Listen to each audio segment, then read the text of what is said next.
Guys, we're going to continue our class read aloud today, and this chunk of reading that we're going to do is really going to dive into some new characters here. So we're not going to do any active reading with our notebooks. Just go ahead, sit back, and relax. This is Chapter 9, Mai and Kwang Ha. A leader gets everyone to shoot in the same direction. Nugent Thai Mai was 14 years old and a freshman at Condon High School, which was on the other side of Bakersfield from where Willow Chance lived. She had a brother named Nugent Kwang Ha, who was a year older. Kwang Ha was a troublemaker and Mai was not. She was determined and deliberate in everything that she did, and that quality attracted people to her. Mai had true confidence, or she liked to see herself. She was born strong-willed, while a lot of the world was wishy-washy.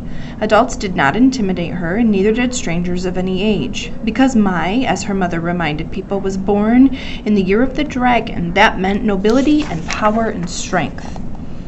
Starting the second week of class on Thursday afternoons, the teenage kids caught a bus to the school district main office for Kwang Ha's appointment in Dell Duke's windowless mobile unit. Mai had the bus fare, a bottle of water, and 2 snacks. Even though she was a year younger than her brother, she had long been his keeper.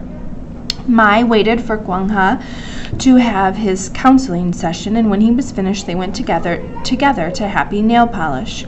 This was the salon that their mother operated. Mai knew, of course, that she and her brother stood out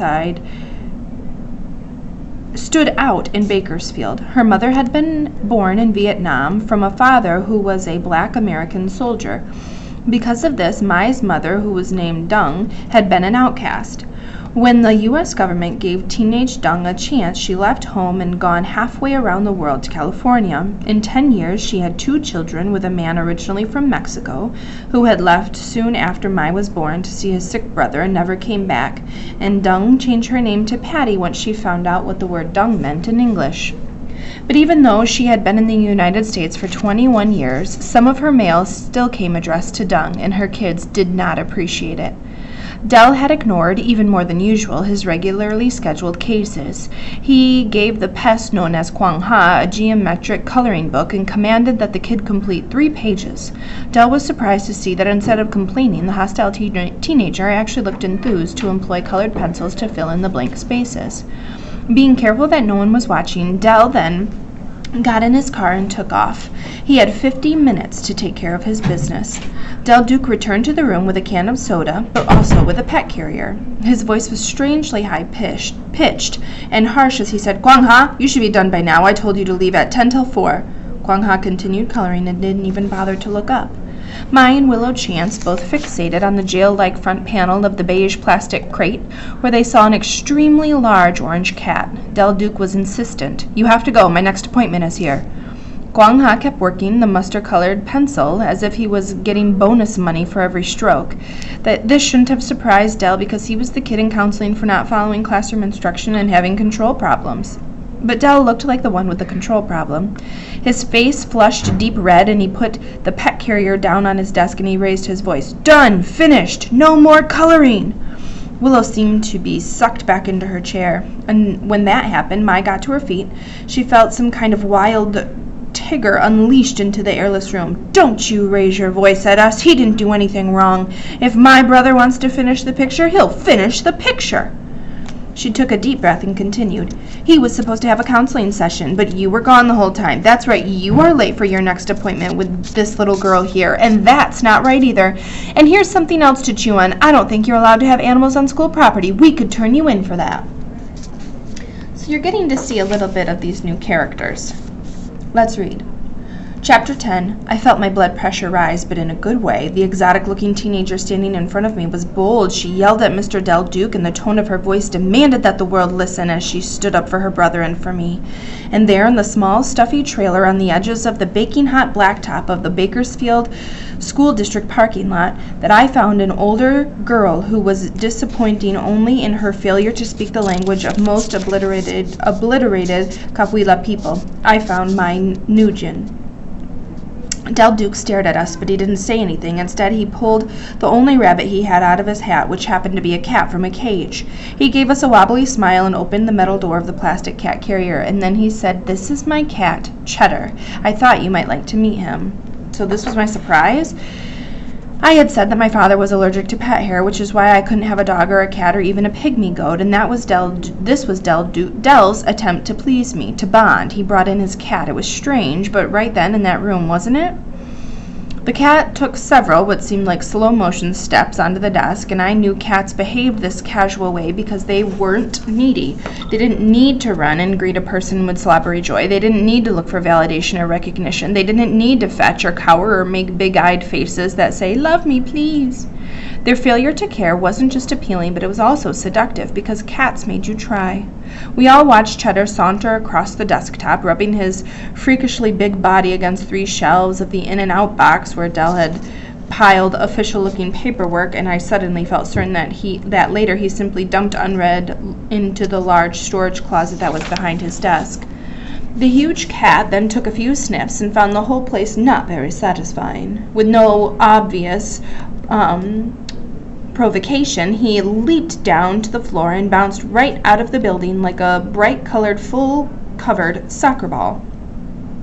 We watched as Cheddar hit the parking lot, running, and in moments the fat cat had disappeared.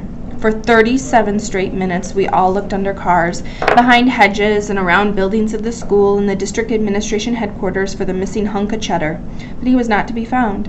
Dell claimed that he felt bad for this, but oddly it seemed that Mai and I felt much worse. Finally, after agreeing to stop our search, we all returned to Dell's office to make lost cat flyers. Dell didn't have any photos of the cat, which also struck me as strange, because from everything I read, photographing a pet seems to be where most animal owners found their greatest joy. But the problem was solved when Kwang Ha drew a perfect pencil sketch of Cheddar, which was then served as the centerpiece of the Lost Cat Please Help Reward offered flyer. Dell wouldn't list an exact reward amount. I believe the economic incentive is crucial as a motivator, especially in a consumer-driven society, but I didn't argue that point. We gathered around the copy machine in the main office and watched together as the image was reproduced. It was here that I was able to identify a new sensation. I had never truly been part of a group effort with older kids. And while we hadn't been successful in finding Dell Duke's cat named Cheddar, I couldn't help but experience a kind of accomplishment as I stood next to 14-year-old Mai and her surly big brother.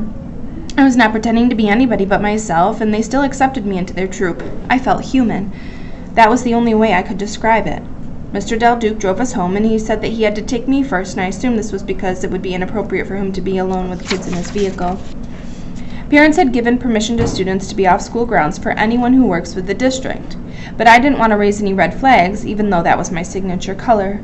For a moment I drifted off into my head, but not with thoughts for something like cellular structure. I found myself imagining the place where Mai and Guangha lived. Maybe it was a home with a chronically ill relative who was interested in regular examination by a younger person who would listen endlessly to the ailments and take precise notes. Or maybe Mai's family had an apartment with a roof deck that housed an amateur self-constructed observatory with a shockingly powerful reflective telescope.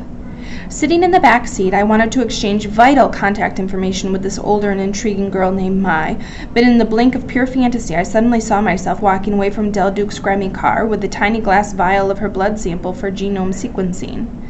Because even though Mai had said during the cat search that her mother came from Vietnam, I hadn't completely given up the idea that she could have something to do with the Cahuilla tribe.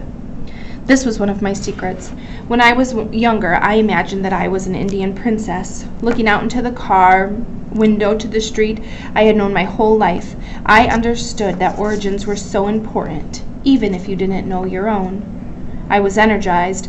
Once I got home, I went into the kitchen and I fixed myself a drink of hot water mixed with a tablespoon of honey from my backyard beehive and a tablespoon of my own homemade vinegar from tart apples, brown sugar, and distilled water. As I sipped the tangy beverage, it was certain that the day, despite the loss of the counselor's cat, had been a triumph. Having a friend, even one who was older and went to high school, would open a door for me into another world. That afternoon I made a decision. I would learn everything possible about lost cats in Vietnam. It felt as if I were going up and over some kind of barrier after spending too long hitting the thing straight on. We'll begin next time with Chapter 11.